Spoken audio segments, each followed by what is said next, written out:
pessoal, iniciando a parte 3, que é a nossa última parte, asma e bronquiectasias. Asma, pessoal, asma é considerado, na verdade, é uma lesão também obstrutiva, mas ela é uma lesão obstrutiva que é causada por um processo inflamatório, tá? Onde o indivíduo tem episódios de sintomas obstrutivos e episódios sem, normalmente. E a asma é reversível, né? Então, o que que acontece? Ele tem obstrução ao fluxo de ar e ele passa a ter tosse, chiado no peito, tá? Expectoração, tudo isso ele tem aquele período, né, de exacerbação e depois tem um período que diminui. E ele tem sibilância também, tá? Que eu não coloquei.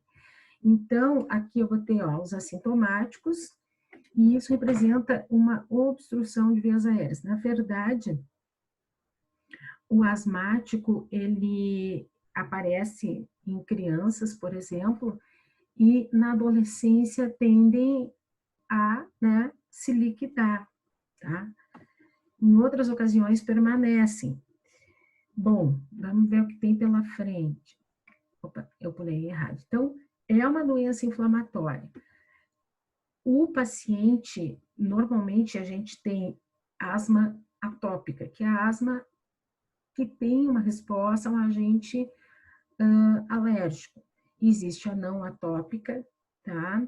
Existe a ocupacional, e aí também não deixa de ser um agente atuando, e existe asma em resposta a alguns medicamentos que podem causar uma sintomatologia semelhante.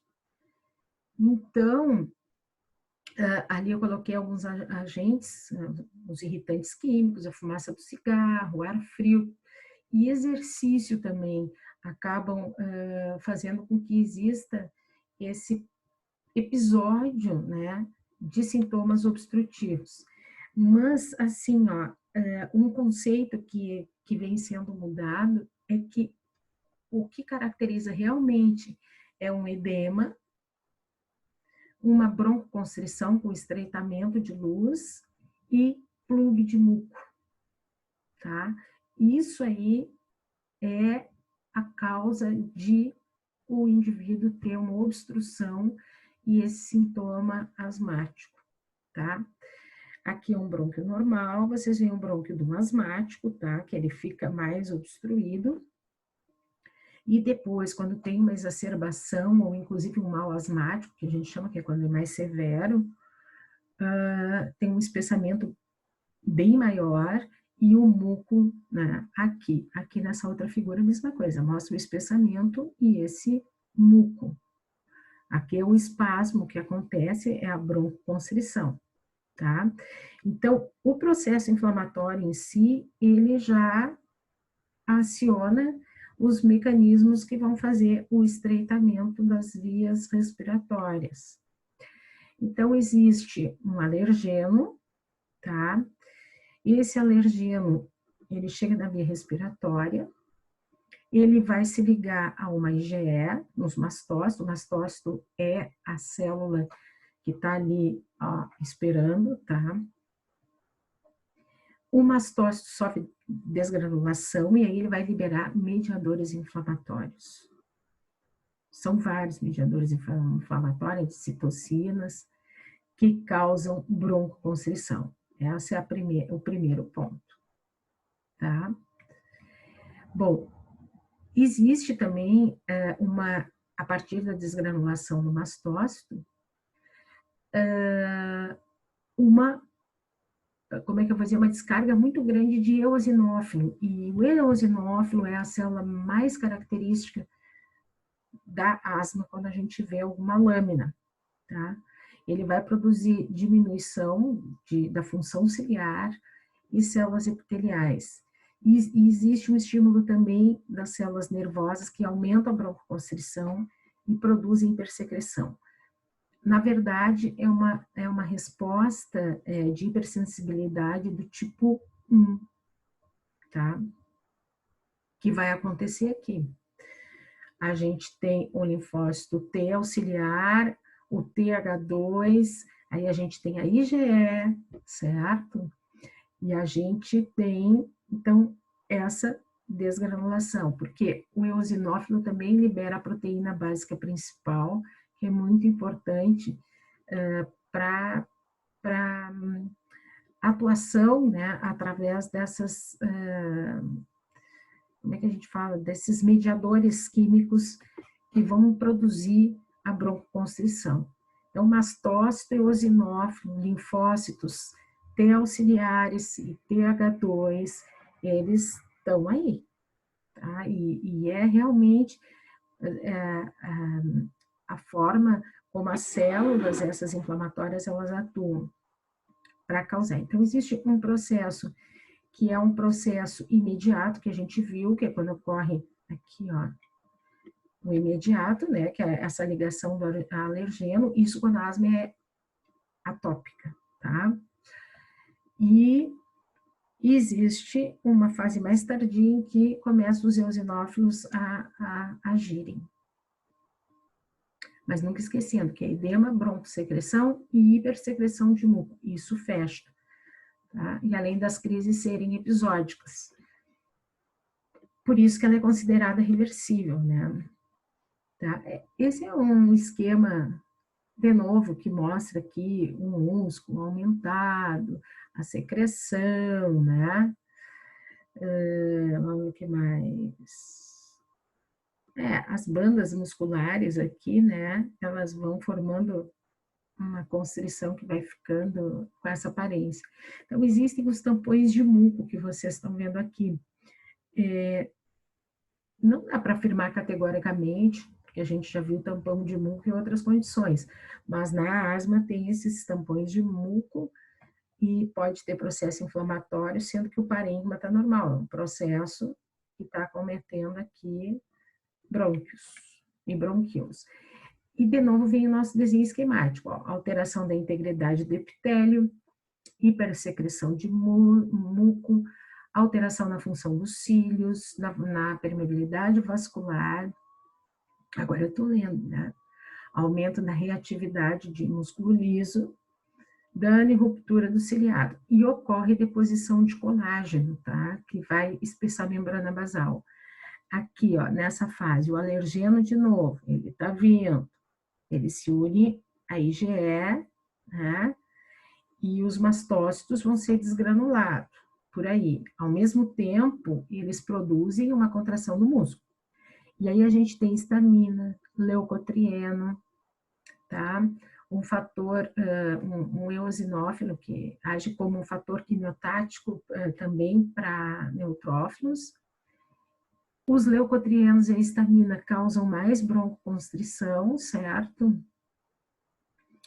E a gente acaba tendo, por ação dos leucotrienos e também da histamina, a gente tem uma, como é que a gente diz, tá aqui, ó, alteração na integridade da membrana. E a gente começa a ter a hipersecreção de muco, formação de goblet cell, certo? Existe a fase que está deste ladinho de remodelamento, ó, que quer dizer que a arquitetura, né, onde tem um espessamento da membrana basal, hipertrofia e hiperplasia da musculatura lisa, certo? Existe aumento de glândulas mucosas, tem que ter, né, porque a gente tem muco, aumento de caliciformes, que a gente viu, e degradação de matriz. Então, aqui, ó, os agentes irritantes, secreção de muco, também tem uma descarga vagal que ajuda muito, um edema, tá? E broncoconstrição. Nessa, eu acho que está na sequência aqui uma figura aqui. A gente tem, por exemplo, muito muco, tá? Muito muco. E uma característica, que aqui tem o brônquio, aqui tem um processo inflamatório crônico bem severo, também as glândulas mucosas ó, estão aumentadas, a musculatura lisa logo abaixo, entende, do epitélio aqui, musculatura lisa, ela hipertrofia, e a gente tem como célula principal plasmócito, eosinófilo e linfócito. Aqui não dá para ver bem que tipo, porque é uma foto meio de longe, mas dá para ver a glândula, dá para ver o músculo, dá para ver que tem célula inflamatória e muito muco. Essa é uma incidência maior e a gente consegue ver mais de perto. O epitélio ainda está intacto. Aqui tem um processo inflamatório severo em todos os tipos de célula, pelo jeito. Aqui é colágeno subepitelial. O colágeno também se deposita para fazer o remodelamento, que seria aquela fase tipo cicatricial, né? As glândulas, que também estão aumentadas, elas têm hiperplasia da musculatura lisa. Não, aqui é que é o colágeno, aqui é a musculatura lisa. Musculatura lisa, colágeno subepitelial, o colágeno é essa faixa rosinha.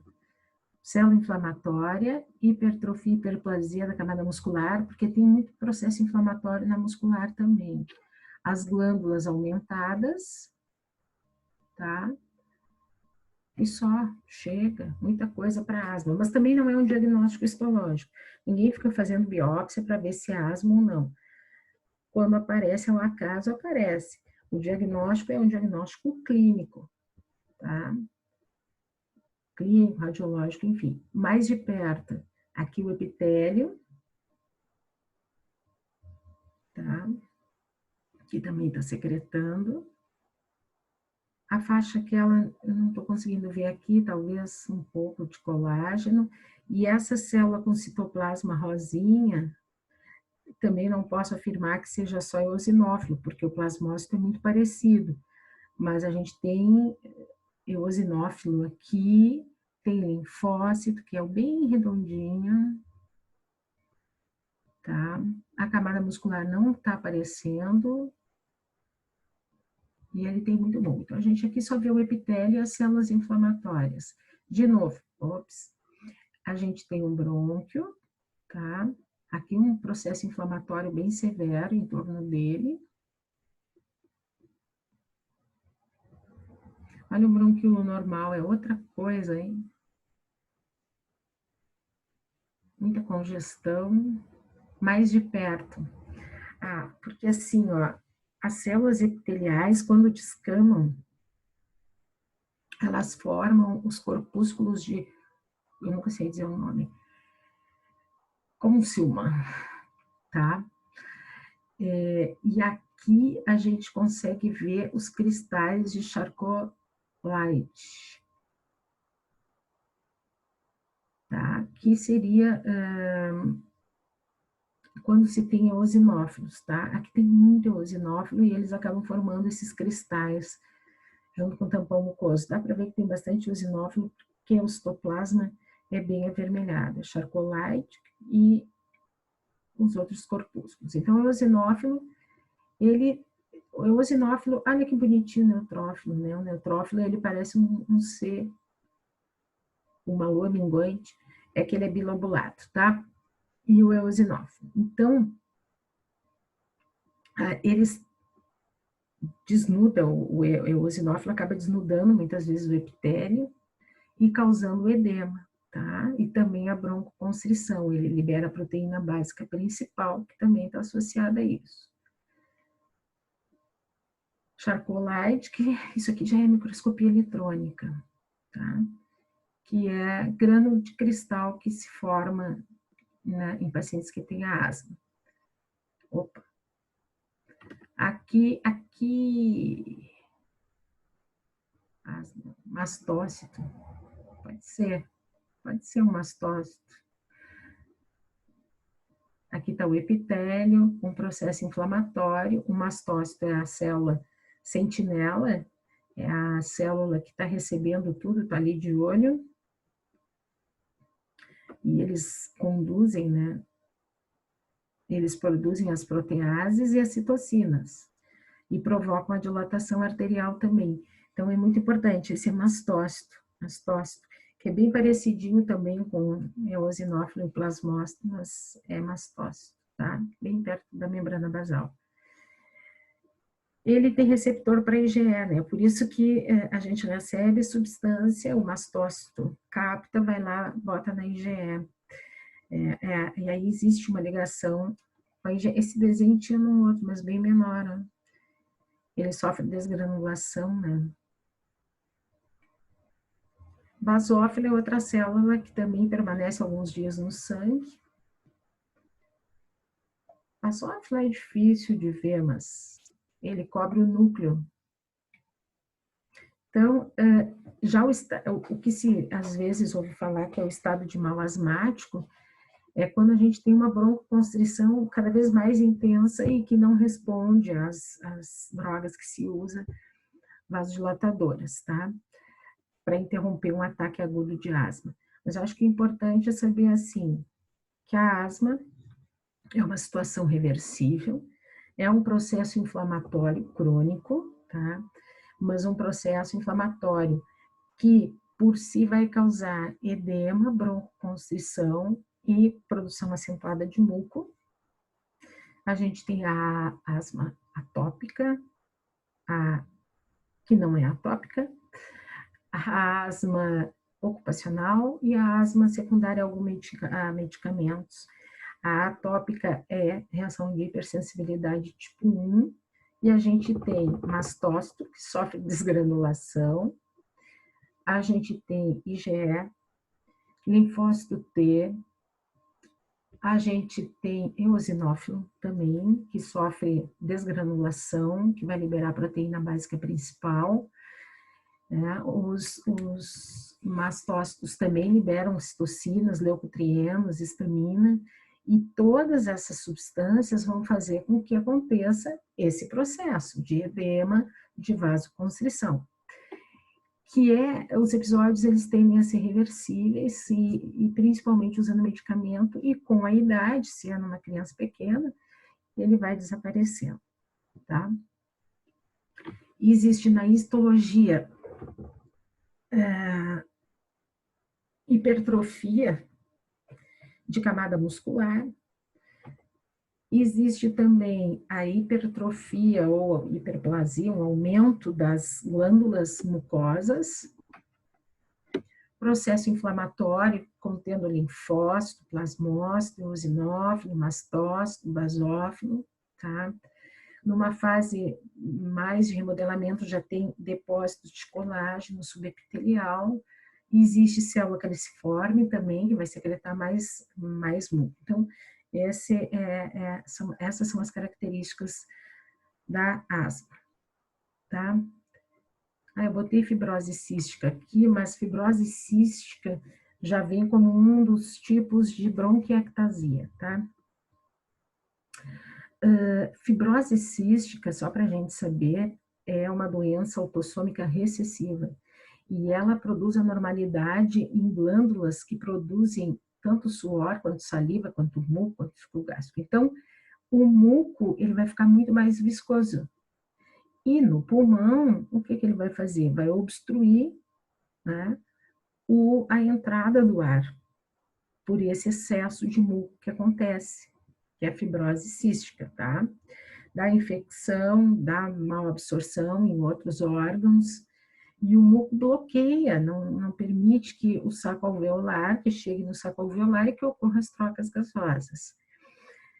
Isso é autossômico recessivo, é muito raro, tá? Mas é uma condição que aparece e que vai causar também um processo obstrutivo brônquico. E aí, a bronquiectasia, o que ela representa? Uma dilatação de brônquio, tá? Só que é uma dilatação irreversível totalmente, porque existe lesão de parede brônquica. Junto com a lesão, existe um processo inflamatório associado, tá? E esse processo inflamatório pode formar, inclusive, abscesso, e ao mesmo tempo em que a dilatação produz inflamação, a inflamação produz mais dilatação, né? Ou lesão em parede brônquica. Existem condições aqui, ó, é um desenho esquemático de novo, e nesse esquemático da bronquiectasia, a gente tem aqui, ó, uma destruição da parede, quer dizer, não tem mais como retornar. Existem várias causas, por exemplo, infecções respiratórias, alguma pneumonia, alguma bactéria, gripe até, alguma coisa viral, obstrução do bronco. Aí, em criança, bronquiectasia, em criança que não tem a doença genética, pode ser por aspiração de corpo estranho, tá? Em adultos, um tumor. Então, geralmente, quando a gente examina um pulmão que tem uma neoplasia, a gente vai olhar e existe a dilatação, né, dos brônquios logo abaixo, porque ocorre obstrução. Tampão de muco também, né, inalação de gases pode dar, e aqueles distúrbios genéticos que a gente falou, deficiência de alfa-1 antitripsina é um deles, a fibrose cística que a gente viu é outro também, tá? Não é possível que já terminou. Então, isso é bronquiectasia, tá? Mas um cuidado que tem que se ter é que ela causa processos inflamatórios, então tem que consertar esse problema. As bronquiectasias, elas podem ter formatos assim, ó, saculares ou cilíndricos, é uma questão de nomenclatura, né? Mas o que importa é que quando o paciente tem na bronquiectasia, um sintoma muito importante é que ele tem tosse e ele tem um escarro purulento e fétido, fedorento.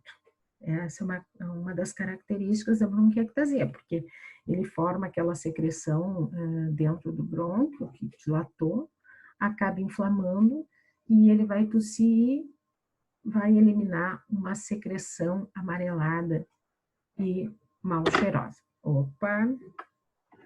Tá? Então, assim, a gente termina as obstrutivas. Eu não fiz slides com muito conteúdo, mas eu tenho outros slides que eu também vou postar para vocês, só que não vão ser narrados.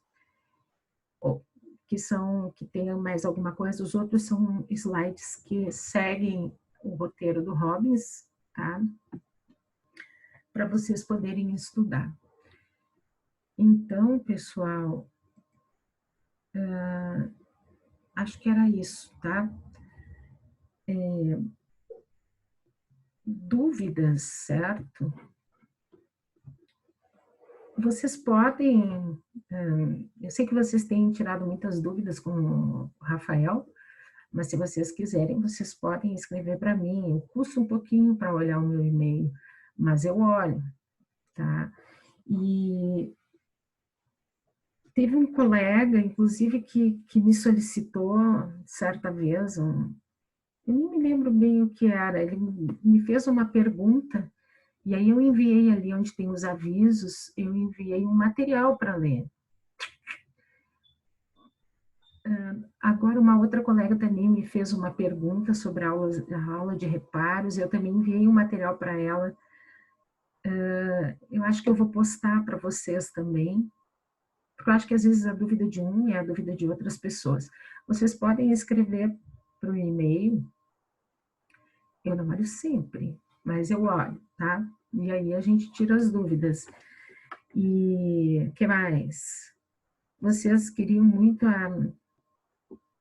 Eu vou ver qualquer dia para a gente fazer aquela, né, uma live. É bacana isso. Mas assim, eu sou bem acessível, vocês podem perguntar, tá? Não tem problema. Eu só costumo sempre responder dando para vocês alguma coisa para ler. E até me dá mais trabalho, certo? Porque seria mais fácil eu pegar e responder diretamente. E eu acabo pesquisando ou pegando algum artigo, alguma coisa, que é para vocês lerem também. Acho que seria bom, tá? Espero que vocês aproveitem e podem encaminhar as dúvidas de vocês. Então, tchau para vocês e até a próxima aula.